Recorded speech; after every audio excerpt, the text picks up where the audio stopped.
Practical में तो पूरे आते हैं।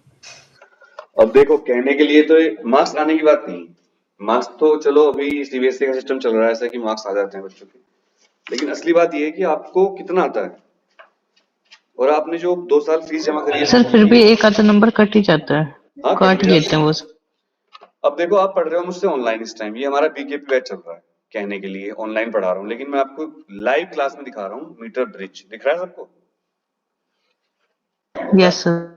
है ना? Yes sir. तो आप मीटर ब्रिज क्या होता है मैं आपको थोड़ा एक्सप्लेन कर देता हूँ। इसका नाम है मीटर ब्रिज।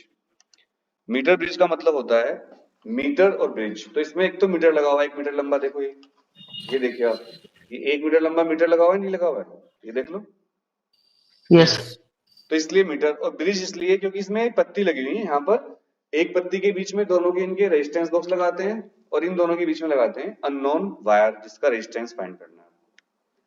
तो इसकी हेल्प से हम अननोन वायर का रेजिस्टेंस ही फाइंड कर सकते हैं और इसकी हेल्प से हम किसी सेल का इंटरनल रेजिस्टेंस भी फाइंड कर सकते हैं। बट आपके कोर्स में आएगा to find the resistance of a given wire, जिसको हम शंट कहते हैं। अब ये काम करता है व्हीटस्टोन ब्रिज के प्रिंसिपल पर, और प्लस ये इस पे काम करता है कि जब किसी वायर की लेंथ बढ़ती है तो उसका रेजिस्टेंस बढ़ने लगता है। जब किसी वायर की लेंथ बढ़ाते हैं तो उसका रेजिस्टेंस बढ़ने लगता है। तो सबसे पहले तो आप ध्यान पूर्वक देख लीजिए मीटर ब्रिज को सामने अपने। ये है एक्चुअल में मीटर ब्रिज, पूरा का पूरा दिख रहा है आपको, दिख रहा है? यस। और इसको कहते हैं जोकी। ये जो वायर है इसके ऊपर जोकी लगती है इधर, और बीच में गैल्वेनोमीटर लगा देते हैं और इस जोकी को इस तार के ऊपर चलाते हैं पूरा, और जहां पर भी गैल्वेनोमीटर में 0 रीडिंग आ जाती है वहीं पर रुक जाते हैं। जिस जगह पर गैल्वेनोमीटर में रीडिंग 0 आती है उसको बोलते हैं नल पॉइंट। क्या बोलते हैं? Null point. नल पॉइंट निकालने पर ही हमें रीडिंग का पता चलता है। तो ये तो हो गया हमारा मीटर ब्रिज। अब मैं आपको थोड़ा समझाता हूं डायग्राम में, जो भी देखो दिखाना और समझाना अलग अलग चीजें होती हैं। तो चलो ये वाली इमेज लेके देखते हैं। ये थोड़ी सा सर। हाँ बेटा। सर मीटर भी सिलेबस में है क्या? हाँ सिलेबस में है। किसने कहा नहीं? इसको मत छोड़ देना बेटा, हर चीज को ये मत सोचना कि सिलेबस में नहीं है। डायग्राम नहीं मिल रहे, बताओ क्या हाल हो गया गूगल का। हमारे टाइम पे मतलब कुछ साल पहले जब नेट फ्री था सब कुछ, तो सारी चीजें नोट्स डायग्राम सब पीडीएफ में मिलते थे वर्ड में। अब बाई चूज को आप कितने भी गाली दे रहे हो, डायग्राम तो इन्हीं का काम आता है हमेशा। जब भी मैं नेट पे देखता हूँ मिल गया, भले ही आज तो सर आपकी कोई जैसे प्रैक्टिकल करवाते हुए ये वीडियो नहीं है ना? मैं हाँ इसकी एग्जैक्ट वीडियो मैंने नहीं डाली अभी तक, पर मैं डालूंगा, ये मैं सोच सर रहा आप था। भी ऐसे डालने लग जाओ सर।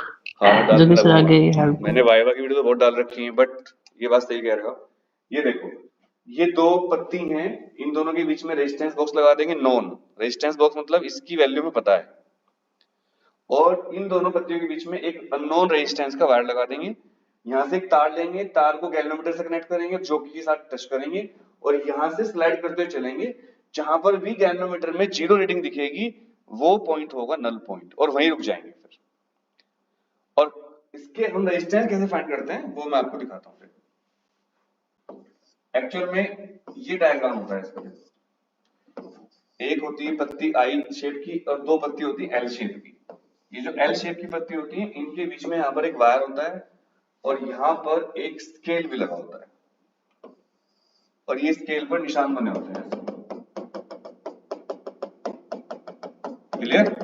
ऐसे यहाँ पर लगाएंगे रेजिस्टेंस बॉक्स। रेजिस्टेंस बॉक्स आपके स्कूल में रखा होता है जिसमें बहुत सारी की होती हैं, देखा आपने? वो की होती है बहुत सारी, जो की आप निकाल दोगे वही की अप्लाई हो जाती है, मतलब उतना ही रेजिस्टेंस निकल जाता है उसमें। तो अगर मैंने मान लो 10 ओम की निकाल दी तो समझ लो यहाँ पर 10 ओम रेजिस्टेंस लगा होगा, और यहाँ पर लगाते हैं वायर जिसका रेजिस्टेंस फाइंड करना है। उसके रेजिस्टेंस को मान लो आप एस शंट, और इसके रेजिस्टेंस को मान लो आप आर। यहाँ पर लगा दो आप एक गैल्वेनोमीटर, और गैल्वेनोमीटर के साथ लगा दो जोकी, और मान लो कि एल लेंथ पर जोकी यहाँ पर रोक दी हमने और ये 0 रीडिंग आ गई इसमें एल लेंथ पर। तो ये पूरी लेंथ होती है 100 centimetre.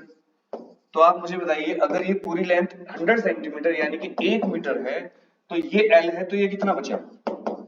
100 minus L. 100 minus. Clear? तो यार एक बात बताओ, इस इतने वायर का रेजिस्टेंस कितना होगा? के एल। और इतने वायर का रेजिस्टेंस कितना होगा? K 100 माइनस L, यस और नो? जल्दी बताओ। क्योंकि वायर का Yes, रेजिस्टेंस sir. की लेंथ के प्रोपोर्शनल होता है, है ना? वायर का रेजिस्टेंस लेंथ के क्या होता है? प्रोपोर्शनल। प्रोपोर्शनल। बैच में भी बोर्ड को फोड़, और ये बैच बोर्ड को फोड़ ही है। अगर आप इसमें नहीं में पढ़ लिए तो आपका बेड़ा पार पक्का है। तो अब मैं लगाऊंगा व्हीटस्टोन ब्रिज प्रिंसिपल। देखो P upon Q is equal to R upon S। ध्यान से देखो, ये बना हुआ इस तरह से। देखो ये पूरा डायग्राम इस तरह बन चुका है। देखो ये गैल्वेनोमीटर है, ये रेजिस्टेंस ये वाला है कितना R, और ये वाला मुझे निकालना है S, और ये कितना है KL, और ये कितना है K 100 माइनस। जब इसमें रीडिंग 0 होती है उस केस में this upon this should be equal to this upon this. तो मैं लिखूंगा R upon S should be equal to KL upon K 100 minus L। K से K कैंसिल हो गया, यहां से मैं S निकाल सकता हूं, S हो जाएगा R 100 minus L upon L। आ गया आंसर। ये करवाएंगे प्रैक्टिकल में तुमसे, और यही आता है एग्जाम में। इतना आसान है बस। बोलो क्लियर? ये करना आपको एग्जाम में, और इसको बोलते हैं मीटर ब्रिज। मीटर ब्रिज ठीक है सर। ठीक है प्यारे बच्चों। Yes, sir. अच्छा, ठीक है इस तरह के टॉपिक जो होते हैं इनका एक फायदा होता है, ये प्रैक्टिकल में भी काम आते हैं, प्लस ये बोर्ड में भी आते हैं एग्जाम में। इनका बोर्ड में भी पूरी इंपोर्टेंस है और प्रैक्टिकल में तो आते ही हैं। तो बताओ इस तरह पढ़ने में फायदा है नहीं जब आप मुझसे बात कर पा रहे हो? मतलब सोच लो कि आप मेरे सामने ही बैठे हो।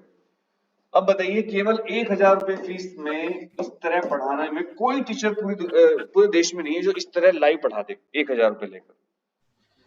और ये इसलिए कि बच्चे को फायदा हो जाए। तो अपने दोस्तों को बताइए कि 9818777622 नंबर पर 1000 रुपए पे करके बैच में आ जाइए, उनको फायदा होगा। तो मिलते हैं नेक्स्ट क्लास में नए चैप्टर के साथ। जो मैंने होमवर्क दिया उसको कर लेना।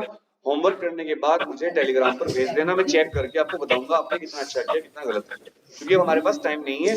ये लास्ट बैच है, इसके बाद एक हफ्ते का बैच फिर चलेगा। उसका बैच का नाम होता है बेड़ा पार बैच, वो एक हफ्ते पहले शुरू करता हूँ। बाय बच्चों। Sir hello sir. नमस्ते।